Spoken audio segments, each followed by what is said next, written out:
What up, guys? RSCS Express Wrestling here. Brock motherfucking Lesnar. We are going to do the Raw review. I had it set in my mind. I had reviewed and done so much stuff this weekend that I did not want to do any more reviews. I wanted a couple days to just chill and not do any videos. But this is something that we have to review. We have to talk about. Well, quite a few things happened on this Raw. Let's see. Yes, they did. Brock motherfucking Lesnar, and Daniel Bryan. So let's get into this review here. Wait, but you forgot about Brock Lesnar, bro. I know, right? You forgot about Brock Lesnar coming back, man. We'll get to Lesnar. it. We'll get to it. It's not that big of a deal. We'll get to it. Holy shit. So basically, start out Raw here. Cold opening. They have the whole Raw and I guess SmackDown locker room backstage with Laurinaitis saying, "I'm the GM." Blah blah blah. This blah blah blah that. Start saying and things are going to start changing. Yada yada yada. Punk speaks up and says, "I speak for everyone here that everyone seems to think you are a toolbox." And he's like, "Well, you think I'm a toolbox?" He's like, "How about this? You tonight are going to face Mark Henry in a world title match, and Santino Marella is going to face Jack Swagger and Dolph Ziggler in a triple threat." I really didn't care, honestly, for the matches. I mean, I thought they'd be okay, but I wasn't like surprised. But I did like the setup of kind of Punk being that like douchey kind of backstage guy where he's like, giving shit to Laurinaitis and still kind of being the catalyst and being the top guy. Nobody wants to speak out. So I thought that segment was good. And then they go into the Raw opening. Basically start Raw with The Rock coming out, cutting a promo. But you can go ahead. I actually really like this. It really made the whole John Laurinaitis winning the match to control both Raw and SmackDown seem pretty important. And the fact that he now grasps like all the power in the WWE to do whatever he wants. I enjoyed that, he put both those guys in a title match. I enjoyed that Ziggler and Swagger were the two that faced Santino because, they're basically in a little faction together and, it makes Santino a huge underdog. And, while they probably could have found a bigger match than Mark Henry, that's still fine, especially if CM Punk's going to be defending the title on Raw on a regular basis, which, if you want to get John Laurinaitis over as bad guy, you need to do. My question is, where was the 5-on-5 tag match?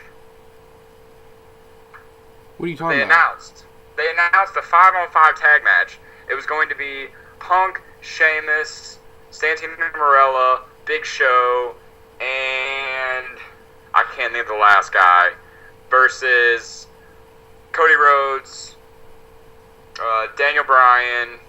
Oh, it was John Cena was the last guy versus Cody Rhodes, Daniel Bryan. I guess they changed Mark it. Like, Henry. With the writing of changing WrestleMania, I would almost guess they changed the Raw as well. So they might have. I was wondering. I mean, that automatically killed the 5-on-5 tag match that we were supposed to get. That I was a little bit excited for, actually. I'm a little upset they didn't do it. But yeah, let's go on here. We don't need to put too much time into that. I like John Laurinaitis using his authority there. Yeah, that made sense. So they had Brock cut the promo. And the basic thing I got out of this was, the basic promo. I think you just said they had Brock at the promo. Rock. It doesn't. I said Rock. Shut up. I know what I'm talking about. Now I'm actually reading it.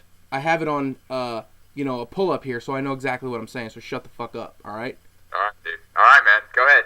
Yeah. Come on. I want to get to run Brock, this bro. shit, I'm bitch. about Rock, though. All right, here we go. The Rock comes out, cuts his promo, basic promo. The best thing I got out of this was how massively over Yes Chant and Daniel Bryan was. And oh, yes. The crowd just ate it up. The Rock promo, basic, nothing really that special, just the same thing he always did, say he beat him, and said basically that he wanted to, had this vision in his head, and he wanted that, people telling him he couldn't do it, and that he wanted to come back and one more time be the WWE champion. I think they could do it. It's not going to happen. Just, oh, God, that'd be terrible. No, it'll happen. I don't know what your hatred for The Rock is now. The guy can still go. It's not that I have hatred for The Rock. It's the fact that just bring it back to, look, you got guys on your roster right now that are talented and that are over with the Daniel Bryan and the whole yes. Like, that's one guy right there, Daniel Bryan, who should not be getting crapped on, and then The Rock is just exalted basically because he won his fucking match against John Cena. Like, now he's just the biggest wrestler back in the WWE again. He won the match of the lifetime, so now we're going to make him world champion. Unless he comes back on a semi-regular basis, I think this is a horrible idea. What's he going to do? He's going to pull a CM Punk and just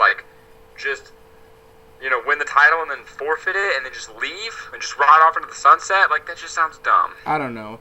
It doesn't really matter. It's the same thing. It's the same thing as Rock saying, "I'm gonna come back and never leave you guys again," and then like leave for like 6 months. Now he's gonna be world champion. Like, he's just making just outlandish. Here's the thing we talked about. Okay, here's the thing. We talked about this, that they're losing guys like Triple H and Undertaker for their big shows, bringing in guys like Rock and Lesnar to go in there and maybe face guys like Cena and maybe Orton or maybe Punk, do kind of stuff like that, or Miz even. I think that's what their plan is, and to really spark an interest and have stars in the company. But that's my only thought I got out of that.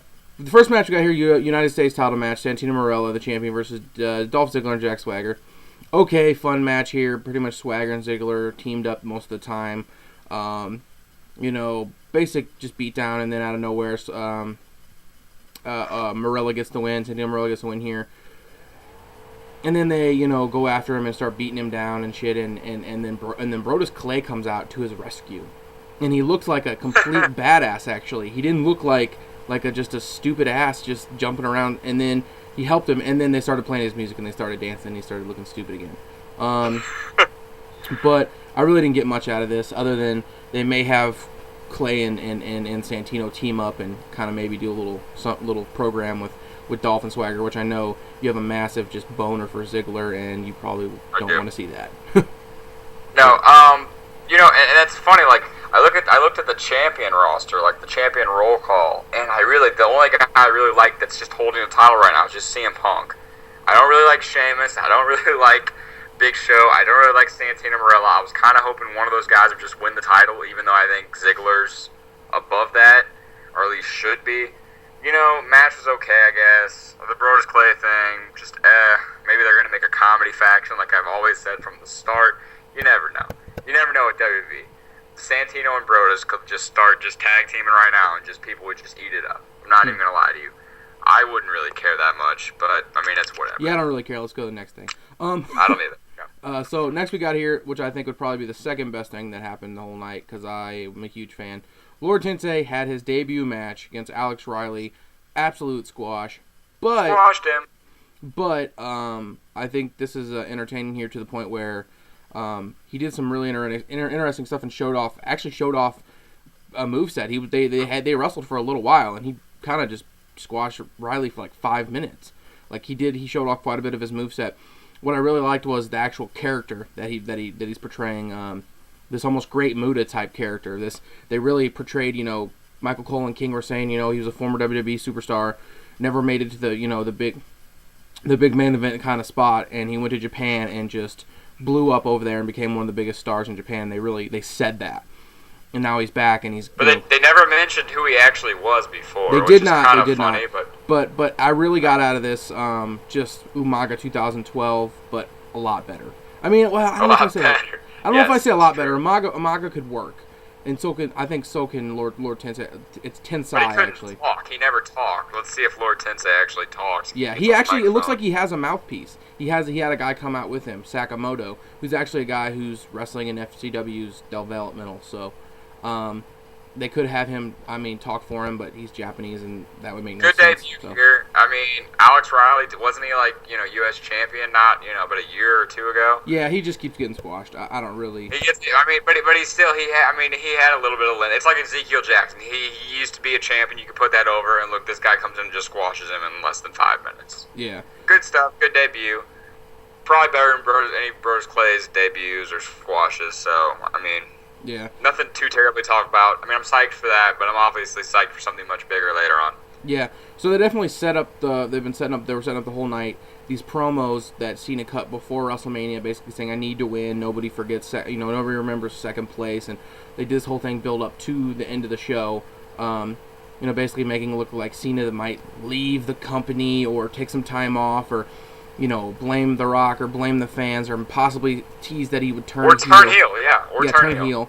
And it never happened, but, it is what it is. Match 3, which I would consider probably the best match of the night. Very good outing from Mark Henry. Great from Punk here. WWE title match here against CM Punk and Mark Henry. And, CM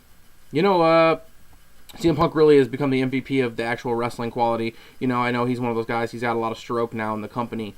and letting him do kind of what he wants. If Daniel Bryan had the stroke that CM Punk did, he'd probably be having great 15-minute matches every Raw and shit. So, but this was definitely the best match of the night, and Henry looked good here, Punk looked great here, and I guess Henry's not going to retire like a lot of people thought he would, because obviously this is what happens after the match. And I mean, he could. I mean, he could still leave at the end of the year. I mean, it's not like he can't. He's not going to retire now, obviously. Yeah. They obviously have a little bit of a plan. I could see him wanting to have one last run, but not really with a title, just kind of. I think he could. Yeah, I think he's going to go off into the sunset probably at the end of the year. I think he'll probably stick it out till November, maybe December, and then just leave.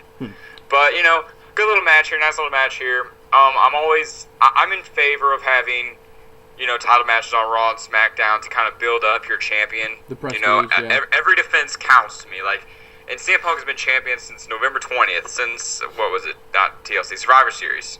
So he's held the title for a pretty long time. And so did Daniel Bryan for the time he had it. So I like that they're not going with, hot-shotting the title off to everybody. I like that CM Punk's been a champion for so long, about, 4 or 5 months now. He's defended the title a lot too, which is another big thing. I mean, every defense, like I said, every defense is counts and is a big deal. You should put your champion over a lot of guys, make him seem like a world beater. That way, when he finally loses to some monster heel, it makes it seem like just a much bigger deal. Yeah, so that's interesting. But what's even more interesting afterwards, the match basically went to CM Punk got counted out. Henry was upset that he didn't win. Well, he won the match, but he didn't win the title. Basically goes out there, World Strongest slams him, and then Jericho comes out, starts pouring whiskey all over him and shit, and saying, "I'm going to give you your first drink," and blah, blah, blah, blah. So they're going to continue with this storyline, obviously, leading into Extreme Rules. Hopefully they do like a ladder match. I will just come all over myself if that happens. Didn't he hit him in the face with a bottle of Jack Daniels or He whatever? hit him in the back of the head when he was on the ground, and they set it all up like, Jericho just beat the shit out of him, poured alcohol over him, and hit him with a bottle. So, I mean, that's interesting. Setting up this feud, obviously, to continue here, which I thought was, I guess it's a good move, I guess, compared to the match they had at WrestleMania, since I was just kind of disappointed with that. I thought that it didn't reach its potential, but hopefully if they continue this feud, Extreme Rules, maybe they have like a ladder match or something, I will just be very happy with that. That would be a fantastic match. I got a question. Do you think CM Punk would be okay with, say, Jericho pouring alcohol actually down his throat? Do you think? Because I feel like they would have done that here if he was okay with it. I don't think he's necessarily okay with that. I don't think they'll take it that far. No, they're not going to do that. What I'm saying? They won't do that. I mean, we've seen it happen before in other style things. I like you said though, I don't really see it happening. I don't think Punk would be okay with that. If he's that seriously straight edge, he wouldn't be okay with an ounce of alcohol going into him. So I think it would actually make the story better if Jericho actually forced him to drink alcohol unconsciously. But I just don't see it happening. Maybe they put water in there. I don't know. I think that would get the whole story across. He keeps telling Punk he's going to make him have his first drink. I think eventually he's got to make him have his first drink. That's just me. So going on here, basically ends there. They have Sheamus come out. Who just got booed. Yeah, to not really my surprise. He got booed, and then lots of yes to Dan Bryan chants, and then Alberto Del Rio came out and says basically, Laurinaitis says that I can, deserve a match. I'm going to get a title match against you on SmackDown. And, they kind of go back and forth, and the crowd's just booing both of them immensely. And basically, I guess Del Rio's mic cuts out, and, in and out. I guess it was purposely done like that. And then he bro kicks, Del Rio. Yeah, when he goes to grab Ricardo Reyes' mic, he gets bro kicked. Yeah. So that's basically all that happened. Backstage, right after that, they have Daniel Bryan with AJ Lee looking into the monitor, watching the match very intently. And they have Josh Matthews asking him, basically, what do you think about you losing your, title in 18 seconds, blah, blah, blah. He didn't say anything. And then Josh Matthews was like, well, thank you for your time. And then that was the end of that. So, I do want to say something about the challengers for all the titles so far have been Johnny Laurinaitis guys, too. It hasn't just been a random heel. It's been Mark Henry, Alberto Del Rio, and then Swagger and Ziggler were both on his team. So I do like that. I think that's a nice little hidden touch. I do want to say that.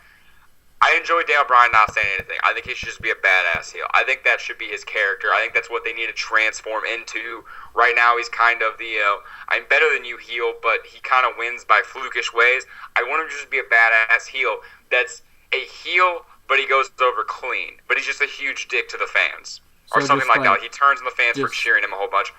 Or Kurt make him a Angle mega 2006? overface. You can go either way with Daniel Bryan. Kurt Angle 2006. Kurt Angle 2006 would be great. Just a serious wrestler who just goes out there and just no bullshit. Even though he's heel, but yeah. Just no blankie. Yeah. So basically, wow, inside joke. For only people that watch the Dragon USA show, you'll know what that means. Cody Rhodes versus Kofi Kingston here. Cody coming out really got a really interesting look about him that I'm really enjoying, and I think it's really adding to his character. Literally nothing here. Big Show comes out in the beginning of this and says, "Here's an embarrassing moment for Cody Rhodes," and they show like pictures of him getting punched, and basically the same thing they do with Big Show. Come out with the title. Literally nothing here, and I don't want to see this again. I really don't. I don't want to see him continue it, honestly, but they may do it, so whatever. Who cares? Then they have, I guess, after that, really nothing there. But then they have backstage, you have Mark Henry all frustrated or whatever. Abraham Washington comes in, basically says, you're a guy who's the muscle. You kind of, don't get your opportunities or whatever. Blah blah blah. You need some hustle behind your muscle. Or basically, they're his exact words. And I always thought Abraham Washington was a pretty good talker. I thought he's charismatic. Yeah, he's charismatic. I think he can, carry a mic. And I've seen him wrestle a couple times. He's all right. But I think he could play a really good manager, and that's a lot of things. One thing that's in WWE that's missing. So I thought that was a smart move to maybe have Henry, and have Abraham Washington be his, They haven't really said it for sure, but it looks like that's what they're going to lead to. So who knows? Afterwards, that they have Eve come out to lots of Hosky chants, saying basically that she's glad that she's on the side of Laurinaitis, and everyone wants to have their moment at WrestleMania, and I had my moment at WrestleMania, and everyone was talking about it more than everything else, and I wasn't, but I still think it reminded me of the Trish Stratus thing, except for if she should have left with the Miz. I think that would have worked. I think her and the Miz as a couple would have worked, honestly. Interesting point. That would have made sense. But afterwards, your thoughts on that? I think that would have worked, but I think the Miz is kind of making his comeback. He's trying to make his comeback here, which makes sense leading into the next match. I could have seen Eve come out here during this and kind of maybe help Miz win, but I really don't think it would have mattered. We got the Miz versus Zack Ryder here. Straight up one-on-one match here. Miz didn't do any, heel tactics, really didn't cheat or anything. Beat Ryder clean. Okay match. Really just kind of getting the Miz back into the swing of things. I guess it's a smart move. I've always said this about the Miz, even though he's not the greatest worker, but he's a pretty good talker. He's over. WWE uses him like they use John Cena. Daniel Bryan's over. Well, absolutely. That's the guy who was over on the show. Well, absolutely. Daniel Bryan was major over, but I'm saying the Miz is over as in like they use him like he's John Cena. Like they take him. He goes to Nickelodeon Awards and like he does every talk show. He's great for press. He goes everywhere. So that makes me think they're still going to continue to use him and put him towards into the future and use him a lot more. Hopefully they do. Before we get to the main event segment, though, I want to bring up this because Daniel Bryan was so massively over on this show, so massively over on WrestleMania here. Do you think that he is going to stay in the main event scene, or do you think he's going to get good drop back to the mid card? Because I honestly think they probably are trying to work him back down into the mid card. He got embarrassed at WrestleMania, and the fans are so behind him. Do you think he's going to get a title match at Extreme Rules? I think it could be a triple threat. Do you think he gets his rematch? I think he does, but I think it might be a triple threat. I think it might be Sheamus versus Del Rio versus Daniel Bryan. I definitely could see that too. Which I would be okay with that. I think that would be a really smart move, especially how over he is. Even though you have one face, one heel, and then Daniel Bryan's the other heel. He's gonna, he's obviously he's a tweener kind of. In the fact that the fans love him so much, he's a full-blown heel. He's playing a full-blown heel, but the crowd... He is, but the crowd loves him, so it's kind of... He almost is like Austin Aries right now in TNA. He basically is... He really is. Massively over. The thing they meant to make the match go less than 8 seconds. They wanted to have the shortest title match in WrestleMania history, and they flubbed that so bad. I almost think Daniel Bryan purposely did that. I almost think he purposely did the kiss and all that, and he made it a lot slower because he felt like he was getting snubbed. I mean, if I was him, I wouldn't want You it. think the ref called for the bell too soon to start the match? I think that's the problem they happen. There's Maybe. also some people that think Sheamus just didn't want to squash him in 8 seconds. He wanted it to go longer, just to kind of a big FU to WWE and Vince. I don't think know about Sheamus that. would. That's I don't kind think of Sheamus would. Why would Sheamus want to do that? Sheamus is winning the title, regardless if it's a crap match. That's true too. That's true too. If anything, Daniel Bryan was pissed off more than anything. Maybe Sheamus wanted to back up one of his boys. He knows D-Bry is a great wrestler, and he knows the fans are gonna hate that finish. I mean, I don't know. I think it was dumb. The fact that they messed it up, they fucked it up so bad, seriously pisses me off more than anything. If they were gonna go that way, at least make sure you get it right. Or put on. They could have easily had a 15-minute match and helped WrestleMania card out a lot. Yeah, I would agree with that. But another time on that as well. Cena here comes out basically saying, that I'm not going to come out here and basically bitch and complain. And, I lost. I'd like to come out here and shake The Rock's hand and basically say, he's the better man and blah, blah, blah, blah, this, blah, blah, blah, that. Big thing I got out of this, again, was massive yes chance, Daniel Bryan chance, and Cena put over Daniel Bryan in this promo, actually. He cheered yes. He cheered yes with the crowd a couple times, and he says, Daniel Bryan, you're welcome for that, or whatever, and I thought that was... You owe me one. You owe me one. I thought that was really interesting. A lot of... Daniel Bryan doesn't know shit, but okay. There was a lot of we want Lesnar chants. He kept, playing it off like it wasn't going to happen. He kept saying, you know what I want? The Rock. And he kept saying, come on, Rock, come out here. And he kept building it up. He called The Rock out. And then Brock Lesnar's music hit. He came out. The crowd just marked like bitches. I know I did. I saw it coming. And if it didn't happen, we're going to be disappointed majorly. Yeah, they would have been very, very upset. I don't know what the plan is leading into this. He came out there. The crowd marked. The crowd was saying, holy shit. It was very entertaining. And then Cena went to go shake his hand. Lesnar went to shake his hand. And he grabbed Cena and F5'd him. The crowd just lost their shit. I know I did. I thought it was awesome. And I don't know. It's just crazy to see him back. And exactly what I thought they were going to do. If guys like Taker and Triple H are done, got to try to bring in guys like Lesnar and Rock for the big shows. I heard Lesnar's going to be possibly working more than the Rock was. Part-time schedule. A 1-year part-time schedule. Yeah. So I definitely can see him working, he definitely working a lot more than The Rock was. I would hope by WrestleMania next year, hopefully I'm sure he'll have a match mania. I think that's what they wanted the plan is to lead to. At least 5 matches by WrestleMania. You think that's possible? I think that's very possible.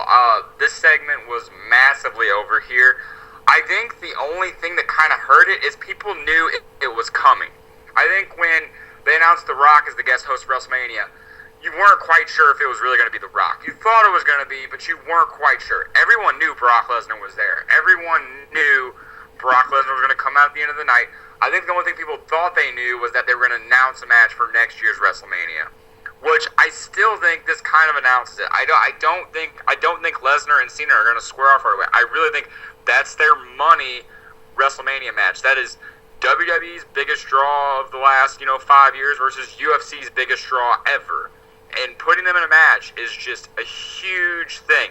I really think the crowd reaction to that match could be better than Rock versus Cena. It really could be more just, God, not catastrophic. What's a good word? It could just be more massively over with the fans than Rock versus Cena on that front. Plus, they could bring in UFC fans. I mean, that want to see Brock Lesnar in the ring against, the best WWE has to offer. In that sense, though, Cena has to go over that match. Because if he doesn't go over in that match, you're saying the UFC guys are better than WWE guys.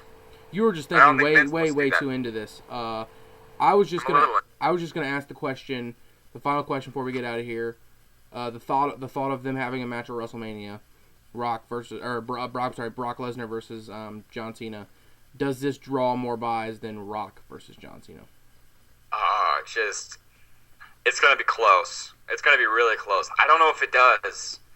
Just because The Rock is just one of the most over guys ever in the WWE. Brock Lesnar never got to that level. But I think he got to that level in the UFC. And the buy rates the UFC did, all of their best buy rates were on a Brock Lesnar show. and he drew, I think, 1.6 million at one time, which would probably beat The Rock's number at this year's WrestleMania. The only problem is that's UFC fans buying it. That's not WWE fans buying it. I think wrestling is just kind of on down times, but it's going to be ridiculously close. It's going to be extremely close if it does happen at WrestleMania.